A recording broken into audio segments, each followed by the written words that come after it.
Bismillahirrahmanirrahim. Assalamualaikum warahmatullahi wabarakatuh.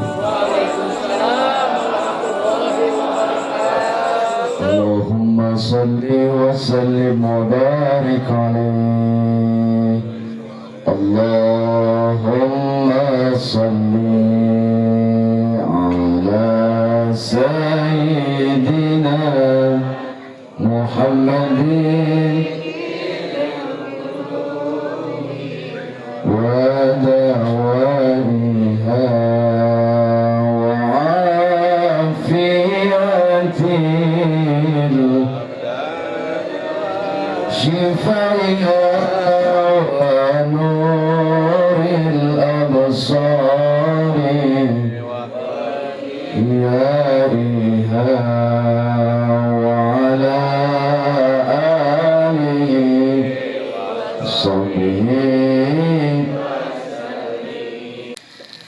Alhamdulillahilladzi khalaqal mauta wal hayata liyabluwakum ayyukum ahsanu amala wa huwal azizul ghafur.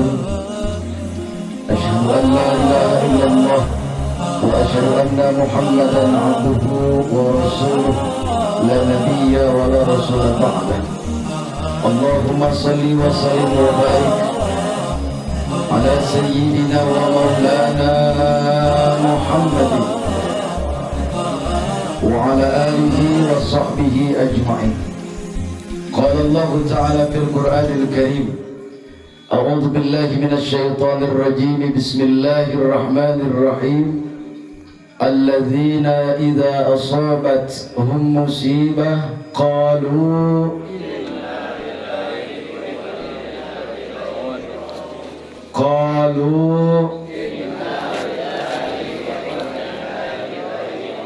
inna lillahi wa inna ilaihi raji'un. Saya takutnya kalau ada yang nyautin rokok dulu lagi. Wa qala Nabi sallallahu alaihi wa alihi wasallam, man ahya sunnati faqad ahabbani wa man ahabbani kana ma'i fil jannah. Masyarul muslimin rahimakumullah, pertama kita panjatkan puja dan puji syukur kehadirat Allah Jalla Jalaluh. Allah yang mempertemukan kita hari ini, malam ini, yang memberikan nikmat kepada kita. Semoga niat kumpul kita, langkah baik kita menjadikan cucuran maghfirah untuk almarhum Bapak Asman bin Bapak Maik, dan kita pun diberikan keberkahan oleh Allah Subhanahu wa Ta'ala. Salawat seiring salam senantiasa tercurah limpahkan kepada paduka alam yang mulia baginda Nabi besar Muhammad sallallahu alaihi wa alihi wasallam, para ahli keluarganya, sahabatnya, pengikutnya, umat-umatnya, insyaallah termasuk kita di dalamnya. Amin. Ya Rabbal, ya Rabbal. Berapa menit saya dikasih waktu ini? Ini sekarang udah mau jam 9. Sampai jam 11 sanggup nggak jam 11? Jam 12? Jam 2? Berarti orang sini pada doyan nggak bohong. Ngaji sampai jam 2. Hadratil mukarramin, para alimil ulama, para asatidz wal hujjaj, para tokoh masyarakat, tokoh agama, tokoh pemuda yang saya hormati bil khusus, keluarga besar sahibul musibah daripada almarhum Bapak Asman bin Bapak Maik, baik istri, anak, menantu, cucu dan handai tolan. Kita doakan mudah-mudahan semuanya diberikan kekuatan dalam iman dan Islam oleh Allah Subhanahu wa Ta'ala. Para guru-guru kita semua, bil khusus Al-Mukarram Ketua MUI Desa Cidokong, yaitu Kiai Muhyiddin yang tadi telah memberikan pelajaran kepada kita. Mudah-mudahan beliau beserta jajaran diberikan dalam keberkahan oleh Allah Subhanahu wa Ta'ala. Al-Mukarram guru kita Al-Ustaz Ibrahim, Al-Mukarram Al-Ustaz Efi, Juga tidak lupa pula Al-Mukarram Bapak Al-Ustadz RT Jun yang telah memberikan waktu kepada saya. Benar namanya. Namanya pada bisik-bisik. Lupa mulu saya. Tadi dia lupa mulu nyebut saya juga lupa soalnya. Nama saya disebut salah mulu. Saya juga salah jadi pas ya. Kita doakan mudah-mudahan guru-guru kita semua dalam lindungan Allah Subhanahu wa Ta'ala. Aparatur pemerintahan desa yang saya hormati, Bapak Kepala Desa Waruk yang kita kenal Kang Luki. Kenal orang Kang Luki? Lurah Okil yang very handsome ini. Lurah beda dari segala lurah ini. Mudah-mudahan beliau selalu diberikan sehat dalam keberkahan oleh Allah Subhanahu wa Ta'ala. Tidak lupa pula yang saya hormati Bapak Ketua RW. RW ada Pak RW? Bapak RW Andan Ipan. Saya tadi komunikasi sama dia. Saya nanya, ini malam keberapa? Katanya malam ke-6. Lagi malam saya ngobrol Ustaz Muhyiddin, nebak-nebak soalnya malam ke-6 apa malam keberapa. Jangan-jangan udahan takutnya kan. Tidak lupa pula yang saya hormati Bapak Kadus Bitung beserta jamaah dari Darul Jalal, Al-Mukarram Bapak Imung dari Musolah Hidayatul Muslimin beserta para jamaah. Juga seluruh hadirin wal hadirat ibu bapak hadir sekalian yang tidak disebutkan satu persatu, insya Allah kalaupun nggak disebut kita semua akan disebut oleh Allah Subhanahu wa Ta'ala. Jadi takziah mah silakan saja, baring gelenggut juga boleh. Tempat takziah mah orang bakal nyebur. Kalau di pinggir kali tuh ngelenggut. Kita datang ke tempat takziah, langkah kita doang ke sini orang apa-ngapain itu dapat pahala kepada Allah. Kaki kanan orang yang datang ke majlis ilmu, ke tempat takziah, kaki kanannya mencatat perkara amal ibadah kepada Allah. Kaki kirinya ngapusin dosa kepada Allah. Maka yang hadir malam ini nggak ada dosa. Ya Robbal. Pulang dari sini pada ngejak dosa dah. Udah punya dosa.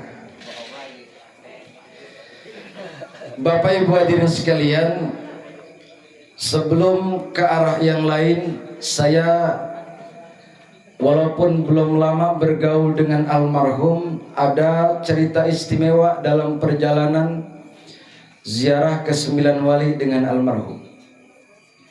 Jadi betul-betul beliau ini orang yang dewasa. Jadi kan kadangkala ada tuanya doang dewasa sama orang kan begitu ada. Ada orang. Mana orangnya? Nah beliau ini dewasa. Berduaan coklat. Tidak baik. Masya Allah, ketika berangkat ziarah ke 9 wali ini beliau bukan cuma disebut orang tua tapi betul dewasa. Bahkan dalam perjalanan kalau tidak salah 9 hari 9 malam beliau selalu yang dipanjatkan doanya untuk anak dan cucu-cucunya, biar anak-anaknya rumah tangganya pada akur. Amin anaknya. Jadi luar biasa, ini orang tua yang mengharapkan anak-anaknya betul-betul meneruskan perjalanan yang baik kepada orang tuanya. Terlebih beliau termasuk aktif di Musolah Hidayatul Muslimin, bahkan jadi pengurus ya, jadi bendahara yang duit, aktif ngajinya. Kadang-kadang saya hadir di Hidayatul Muslimin, emang yang paling banyak yang kelihatan mah aki-aki. Anak muda yang di sini langka kayaknya. Ini bagian daripada tabungan untuk almarhum. Ketika ada perjalanan-perjalanan yang baik, tadi telah dikatakan oleh guru kita, ketika ada orang yang meninggal dunia, ada perkara yang baik pernah kita temukan kepada almarhum, ketika kita ceritakan akan menjadi pahala, bahkan menjadi cucuran maghfirah di hadapan Allah Subhanahu wa ta'ala. Maka lanjutkan, ini anak-anaknya, orang tuanya almarhum sholat subuh berjamaah di musola, ngaji setiap malam Senin, bahkan ke Darul Jalal sampai kegiatan pengajian bulanan Posiru mau hadir. Ini yang melanjutkan anak-anaknya. Kalau anak-anak melanjutkan kegiatan yang baik yang dilakukan orang tuanya, insya Allah alamat menjadi al-waladun salihun yad'ulah. Amin ya rabbal alamin. Ibu bapak hadirin sekalian, bahwa kita malam ini sababnya almarhum meninggal dunia. Kita kumpul ini menjadi sabab, tapi hakikatnya Allah yang punya hak, bahwa sudah tertulis daripada tangan Allah di Lauhil Mahfuz bahwa malam ini memang kita ditakdirkan untuk bermuajaah di tempat ini. Ketika di dunia pernah bermuajaah, di dalamnya ada bacaan-bacaan nama Allah yang dipanjatkan, ada salawat Nabi yang dibacakan, maka ini bagian daripada taman-taman surganya Allah Subhanahu wa ta'ala. Mau masuk taman surga? Mau? Surga mah tamannya juga indah, ya, daripada taman topi digusur udah. Bogor gusur Bima Arya, WG belum. Bapak Ibu hadirin sekalian, maka inilah ketika ada yang meninggal dunia, kita kumpul bareng, datangnya kita dapat pahala, bahkan duduk berlama-lama kita, ini semakin waktu, detik demi detik, bahkan jam, dosa kita akan berguguran di dalam diri kita. Makanya jangan buru-buru pulang biar dosanya pada habis, ya, berengendong sekalian. Coba itu orang pulang endongnya. Maka oleh karena itu, berangkat dari peristiwa kematian ini bukan perkara yang istimewa atau yang aneh. Ketika anak Adam diciptakan oleh Allah, sebelum dihidupkan, Allah berfirman di dalam Al-Quran, alladzi khalaqal mauta wal hayata. Jadi sebelum dihidupkan dimatikan oleh Allah, kemudian wal hayata dihidupkan oleh Allah. Untuk apa? Manusia dimatikan, kemudian dihidupkan, dimatikan kembali, bahkan nanti dihidupkan kembali. Allah ingin tahu di antara kita ahsanu amala, ingin tahu perkara ahsan. Kalau hasanah yang baik banyak, tapi ahsanu yang terbaik di hadapan Allah, Allah ingin tahu di antara kita. Boleh jadi kita sholat maghrib berjamaah, gerakannya bersama-sama bareng, ruku, sujud, i'tidal bareng, tapi bisa jadi menjadi tolak ukur kalau kita tidak khusyuk dalam sholatnya. Mana yang disebut hasanah, mana yang disebut ahsan di hadapan Allah Subhanahu wa ta'ala. Makanya perkara sholat pun itu bukan mainan. Jadi kalau tadi diceritakan tentang Semar Mesem tadi disinggung-singgung, kayaknya ini udah nggak butuh Semar Mesem, kayaknya ini rupanya nyengir semuanya. Jadi amalan yang paling tertinggi di hadapan Allah, di sekian banyak kita mengamal. Ketika bacaan disebut hijab, kita amal. Ketika bacaan kita sebut amalan pribadi ini dan itu, amalan yang paling tertinggi di hadapan Allah adalah sholat. Kenapa? Karena satu-satunya ibadah yang langsung dijemput oleh Rasulullah Muhammad, sholat. Bahkan Jibril pun tidak sampai berjumpa dengan Allah ketika ngawal Nabi Muhammad. Makanya kedudukan sholat paling tinggi di hadapan Allah Subhanahu wa ta'ala. Maka mudah-mudahan nih besok musola pada penuh. Sama orang apa penuhnya? Bu RT rajin ya Pak, rajin. Inilah, jadi kemanapun kehidupan kita, pelajaran kita, tetap yang yang harus dibenerin adalah sholat. Kita pinter bicara, pinter bergaul, bahkan kita ahli yang lain sebagainya. Kalau sholatnya tidak benar, bagaimana perkara ibadah akan mudah diterima oleh Allah? Kita sering ngedengar, kalau sholatnya sempurna, bahkan benar, baik sholatnya, maka seluruh perkara amal ibadahnya ikut baik. Tapi kalau sholatnya rusak, bahkan hancur di hadapan Allah, bisa jadi perkara yang lain pun akan hancur di hadapan Allah. Makanya kalau diajarin sama guru kita ngaji, misalkan diajarin Fatihah lah, Fatihah lagi. Kadang kita begitu diajarin, benar nggak? Padahal Fatihah menjadi tolak ukur diterima atau tidak sholatnya.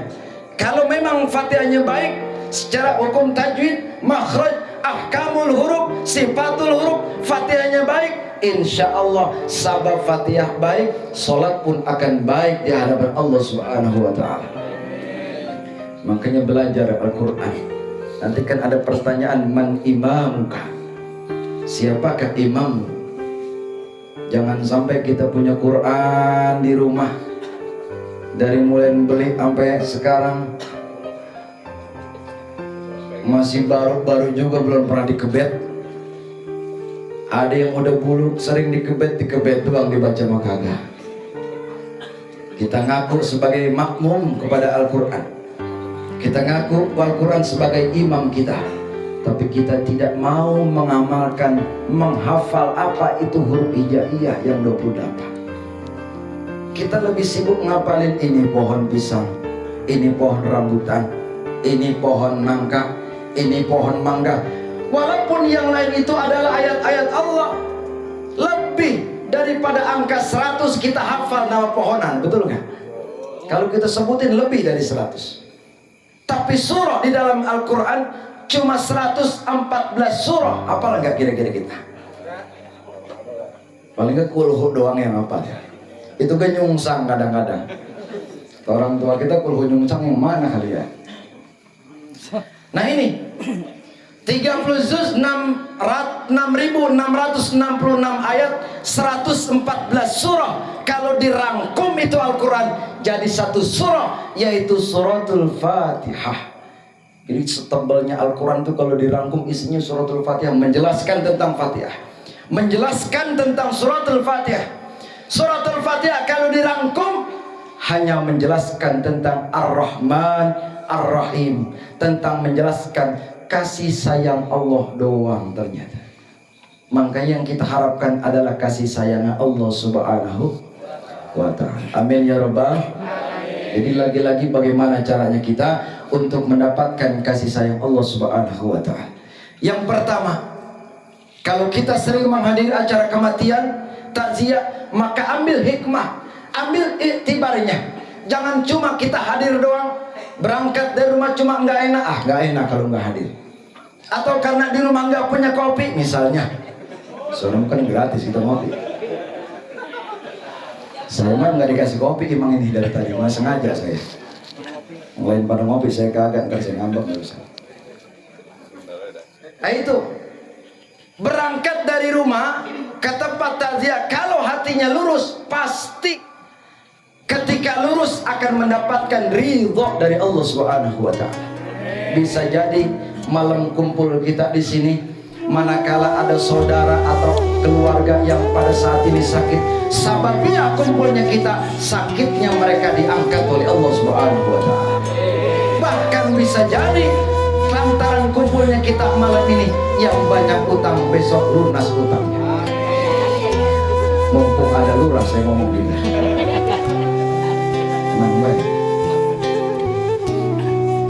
Ibu bapak hadirin sekalian, jadi semua perjalanan gerak-gerik yang kita laksanakan semuanya ada perhitungannya. Bukankah setiap kita berjalan dimanapun kita ada CCTV Allah yang bernama Raqib dan Atid? Ini CCTV Allah. Kita lupa kalau Allah selama ini nerapin CCTV sama kita. Bahkan kalau ada karyawan lebih takut sama CCTV pabrik. Nah enggak? Ketika adzan berkumandang masa bodoh, padahal CCTV ada pada diri kita. Bahkan bukan cuma Raqib dan Atid, Sidik jari kita ini pun CCTV dari Allah Subhanahu wa Ta'ala. Buktikanlah secara ilmiah, sidik jari ini walaupun miliaran manusia yang ada di dunia, satu pun tidak ada sidik jari yang sama. Makanya kalau hari ini tadi pagi kita misalkan megang joran kita pegang, nggak bakal ketukar itu siapa yang megang. Sidik jarinya ada, nanti ada sidik. Sini mah nggak ada. Orang melatih yang banyak, tapi belajarnya mau orang sini. Inilah Allah. Makanya ketika kita membaca dalam surah Yasin tadi ada kalimat ayat Bismillahirrahmanirrahim. Al-yawma nakhtimu ala afwahim wa tukallimuna aydihim wa tashhadu arjuluhum bima kanu yaksibun. Nanti mulut ini ditutup oleh Allah ketika kita ditanya di alam kubur. Tangan kita yang berbicara. Kenapa? Karena tangan ada sidik jari, mual ketukar. Si RT misalnya habis ngukur tanah, misal tiba-tiba dia ngasih lurah 5 juta, dia ngaku sama warga mah gua ngasih lurah 10 juta. Tidak akan ketukar sidik jarinya. Semua sababnya tidak akan ketukar. Maka yang harus kita siapkan adalah bagaimana tangan ini ketika sedang ambil air wudu, ada bacaan Allahumma inni as'alukal yumna wal barakah. Ya Allah, berikan keberkahan kepada telapak tangan kita ini, agar sesuatu yang kita pegang, sesuatu yang kita genggam menjadi nilai berkah di hadapan Allah Subhanahu. Makanya kalau kocok tangan itu jangan cuma kocok cepak, harus betul-betul diitikadkan. Nah, habis dicuci berarti kan bersih, jangan dikotorin lagi. Kemudian kumur, habis dicuci ini mulut, mau sholat zuhur, wudu dulu, berarti kita cuci, kita bersihin mulut kita. Allahumma a'ini ala tilawati. Ada kalimat tilawah. Ketika kita sudah bersihkan, jangan habis sholat kita kongkong, ngerumpi, ngomongin orang lagi baik, berarti kotor lagi mulut kita. Jadi setiap saat semua anggota wudhu ini telah dibersihkan, maka jangan sekali-kali kita selalu mengotorinya. Nanti yang paling ditanya itu semua anggota wudhu yang memang dicuci. Yang nggak dicuci tidak akan menjawab, tapi yang dicuci akan dimintai pertanggungjawaban oleh Allah Subhanahu wa Ta'ala. Sama kaki pun begitu, dicuci kaki. Kalau sudah kaki kita bersih, maka langkahnya harus yang baik-baik. Agar apa? Agar langkah niat kita selalu dalam lindungan Allah Subhanahu wa Ta'ala. Ketika ada orang meninggal dunia, 3 yang menghantarkan. Yang pertama, ahluhu, semua keluarganya, baik istrinya, anaknya, menantu, handai tolan, semua. Bahkan para tetangga ikut nganterin. Nganterin gak kira-kira? Yang kedua, wamaluhu, harta-hartanya juga ikut nganterin. Yang punya kendaraan motor, ada yang naik motor. Yang punya kendaraan mobil, ada yang naik mobil. Semua hartanya pun ikut nganterin. Yang ketiga, wa amaluh, amalnya pun ikut nganterin. 3 berangkat nganterin, 2 yang pulang. Keluarganya pada pulang walaupun sayang banget ya. Hartanya motor boleh ngangsur 3 tahun NMAX, 3 tahun nih ngangsur NMAX. Ketika meninggal dunia dipendem nggak itu motor? Sayang urusannya. Pulang itu motor, padahal boleh ngangsur sampai 3 tahun. Yang berteman di alam kubur amal kita. Amal terbagi 2. Ada amal baik, ada amal buruk. Kalau amal baik doang mah enak yang nemenin kita. Kita pernah sholat, perkara amal sholat nemenin kita. Pernah sodakoh amal kita nemenin kita. Pernah gotong royong walaupun bari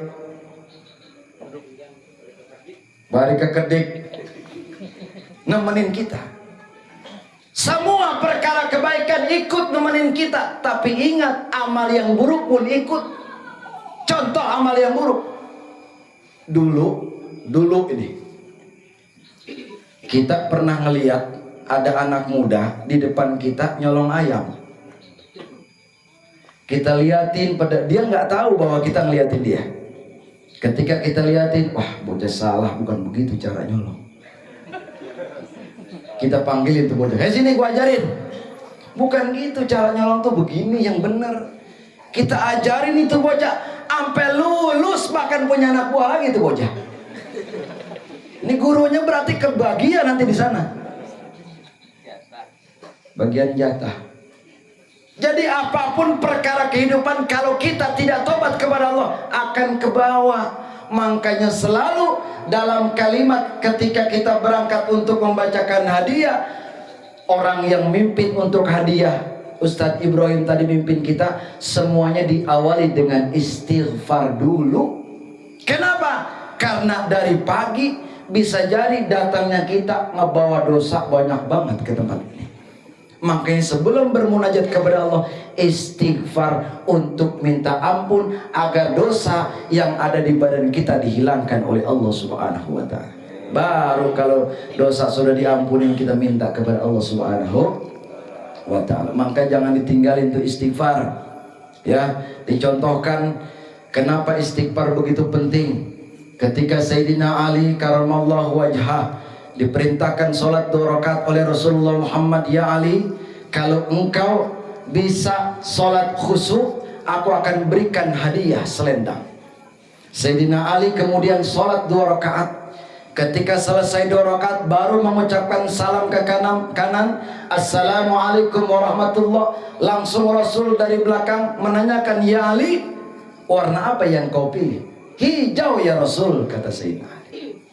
Akhirnya Rasul mengatakan, Ali, engkau tidak khusyuk dalam sholat. Yang dipikirin adalah selendang baik. Kita juga sama genengan ikut-ikutan. Kalau sholat nyariin kunci dari tadi orang ketemu, sholat mau ketemu. Genengan di dalam motor tadi lupa. Segala macam. Mulai saat itulah orang yang setelah sholat kudu istighfar. Habis sholat makanya jangan Allahumma lantas jalan. Istighfar dulu minimal. Kenapa? Takut-takut dalam hukum rukun syarat yang kita laksanakan dalam sholat tidak sempurna. Ketika diistighfarkan, insya Allah disempurnakan oleh Allah Subhanahu wa ta'ala. Itu sholat kudu diistighfarin. Sholat kudu diistighfarin. Sholat kudu di istighfar. Bu, sholat kudu diistighfarkan. Padahal istighfar itu kita minta ampun kepada Allah. Ya Allah, ampuni kami. Orang yang minta ampun kepada Allah biasanya habis melaksanakan dosa, kesalahan atau maksiat kepada Allah, baru minta ampun kepada Allah. Tapi kita baru selesai ibadah, bukan melakukan dosa kepada Allah, habis ibadah suruh istighfar. Nyambung gak kira-kira? Kalau habis ibadah saja harus ditutup dengan istighfar, berarti perkara yang lain pun kudu ditutup sama istighfar. Insya Allah. Tuh, ibu kudu sabar punya suami. Sering-sering baik istighfar depan laki.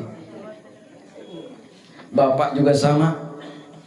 Punya istri yang cerewet, sering-sering istighfarin baik.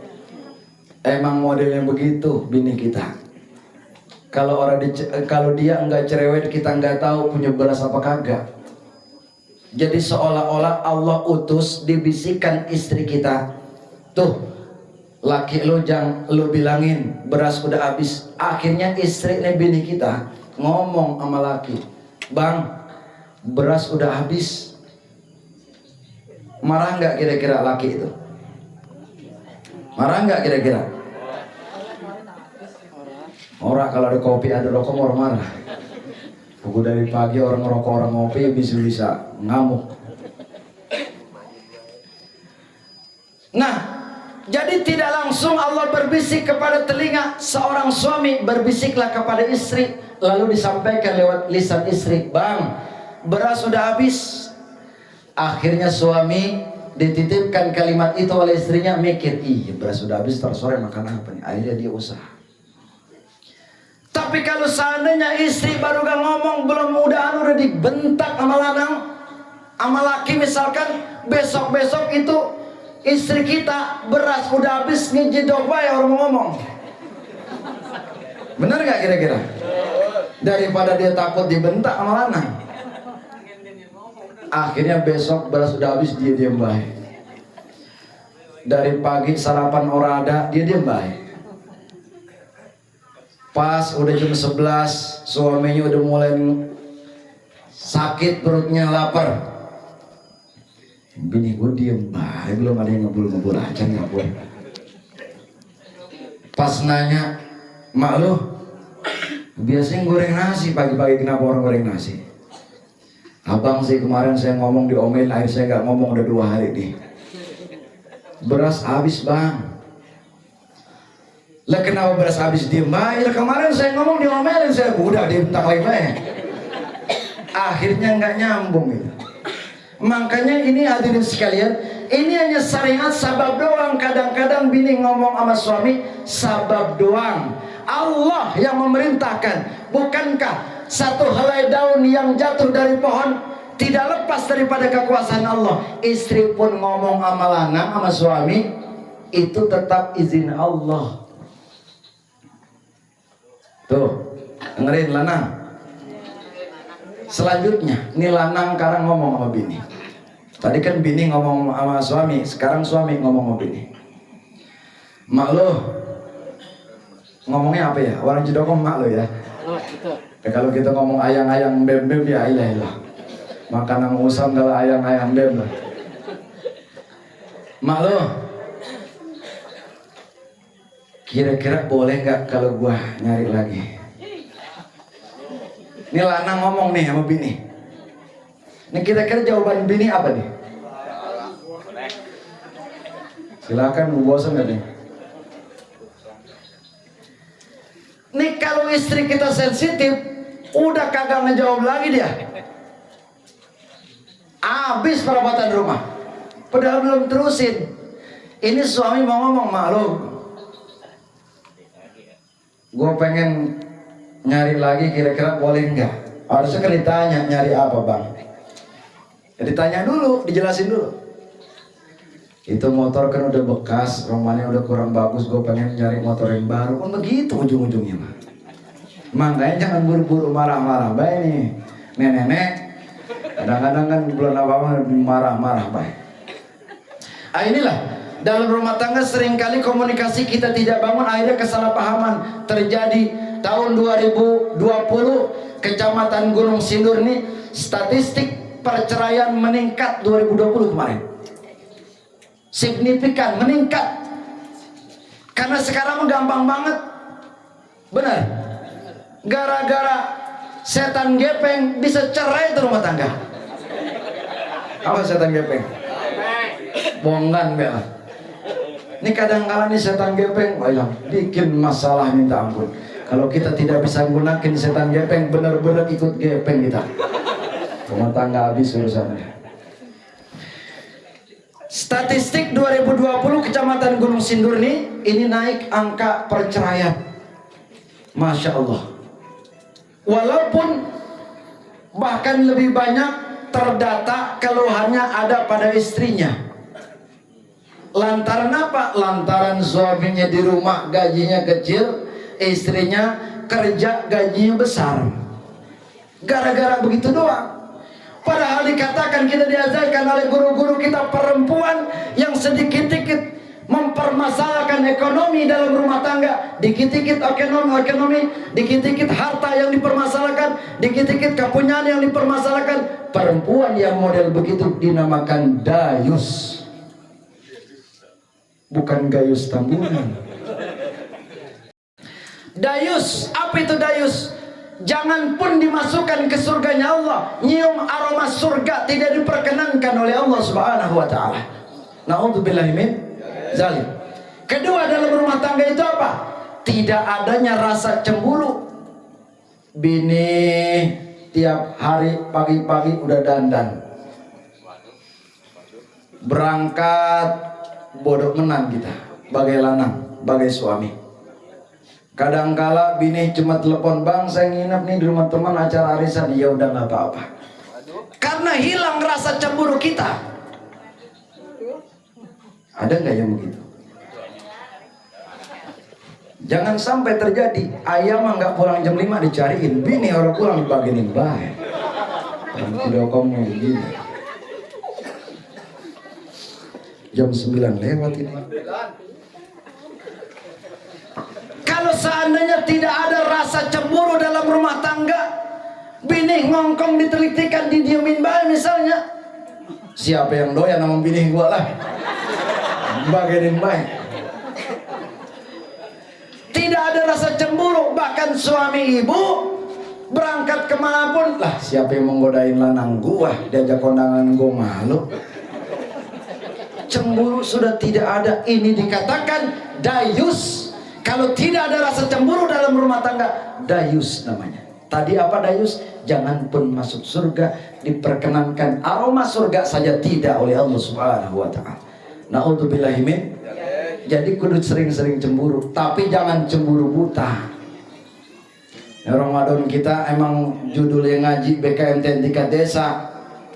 Izin nama kita, janganlah pirang jauh di desa mah. Taruh jalan dari sini ke desa ada yang godain, gue bagaimana? Coba itu. Bini mau ibadah, mau ngaji, malah kita larang saking kita takutnya punya bini cakep. Makanya Bapak Ibu, cantik itu lama-lama juga jelek. Bener gak? Cantik tidak awet, bahkan tampan pun tidak awet. Semuanya akan berubah. Yang cantik akan jelek, yang tampan juga akan. Yang awet itu yang jelek.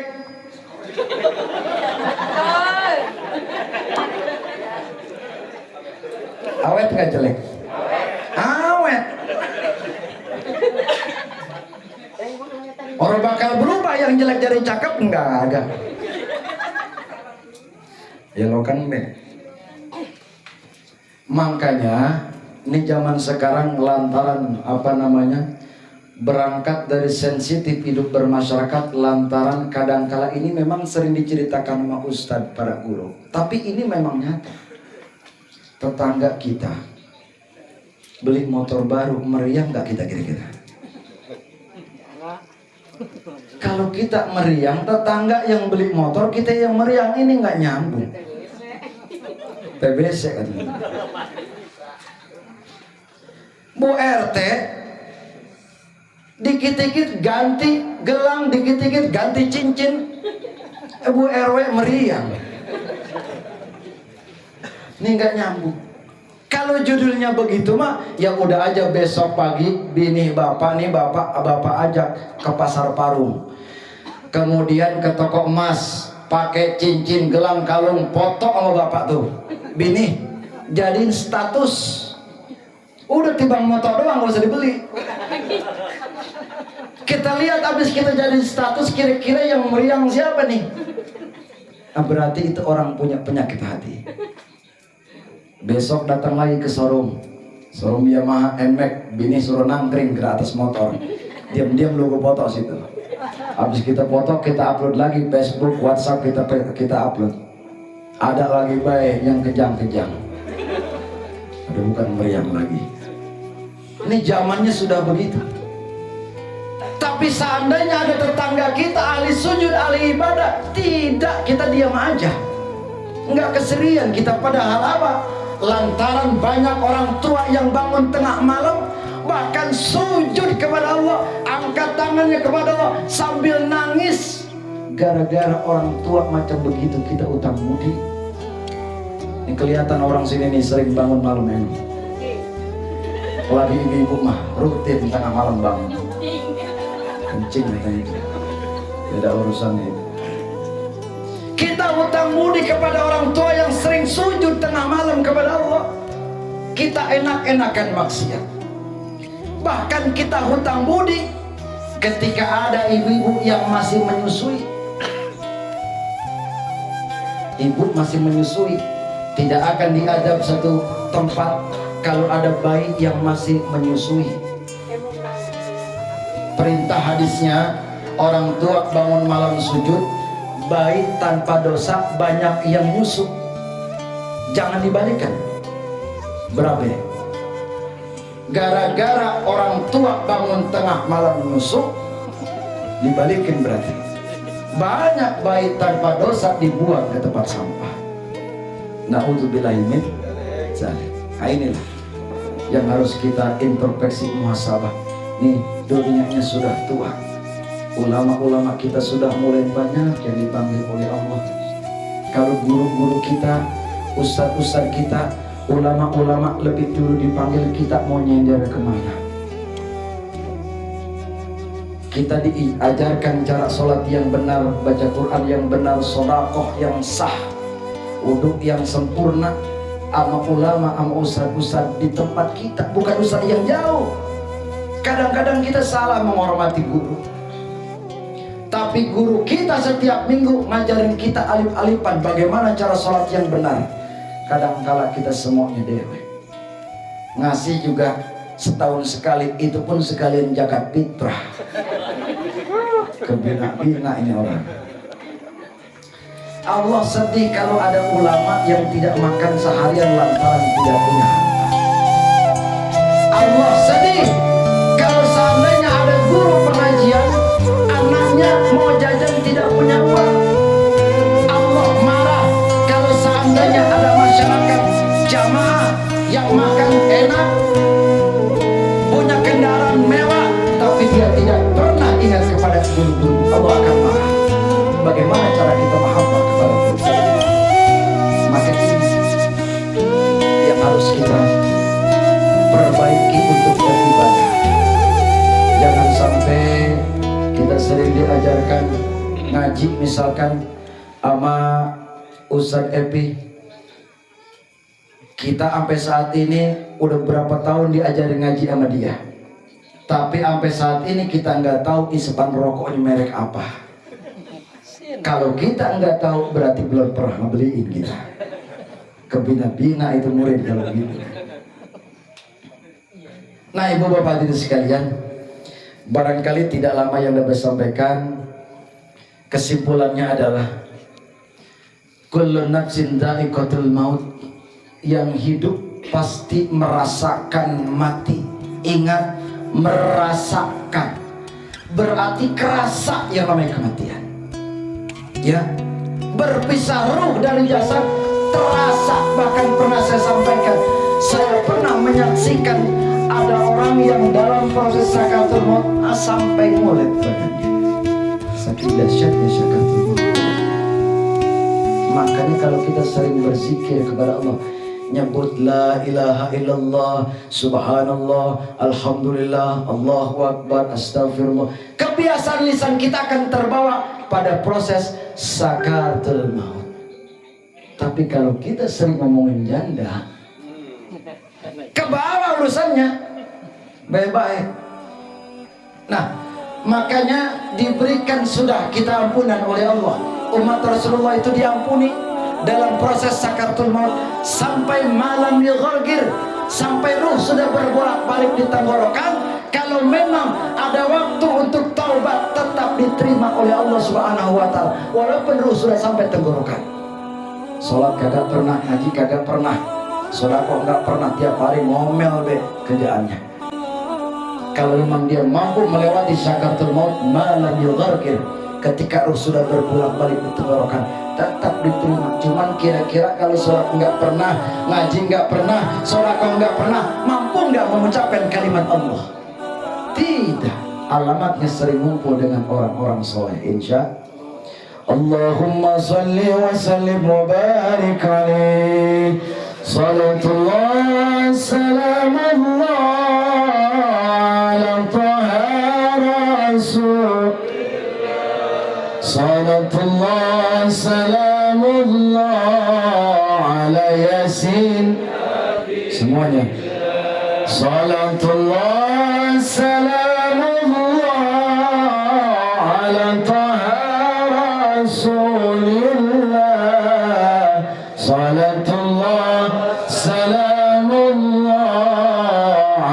Yasin. Aminkan ya Allah ya Tuhan kami. Amin.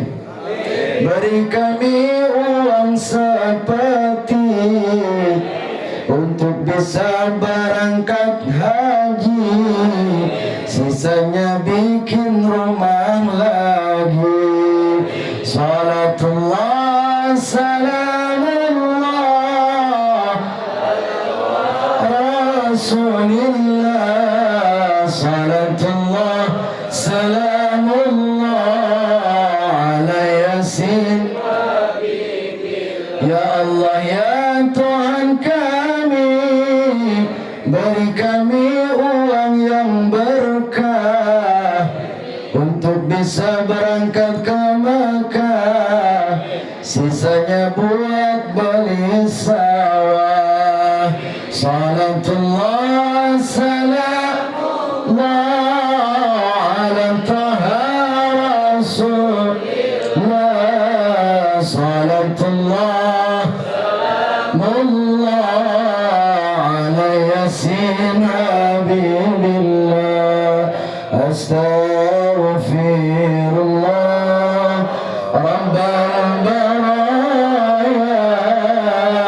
Astaghfirullah minal khataya. Astaghfirullah Rabbal baraya. Astaghfirullah minal khataya. Lagi astaghfirullah rabbal baraya. Astaghfirullah minal khataya. Demikian yang disampaikan, kita bermohon kepada Allah semoga kita semua diberikan usia yang berkah oleh Allah Subhanahu wa taala. Manakala ada saudara kita yang saat ini terbaring sakit, mudah-mudahan penyakit yang diangkat oleh Allah Subhanahu wa taala, sehatnya dikembalikan oleh Allah Subhanahu wa taala. Rumah tangga kita dijadikan rumah tangga yang baik, yang sakinah mawaddah warahmah. Anak-anak kita diberikan kecerdasan, disehatkan oleh Allah Subhanahu wa taala, dijadikan anak-anak yang saleh dan salehah. Dan semoga ketika waktunya Allah jemput kita, dan pada saat Allah jemput kita, mudah-mudahan berpredikat husnul khatimah. Amin ya rabbal alamin. Demikian, wallahul muwaffiq lakum. Wassalamualaikum warahmatullahi wabarakatuh.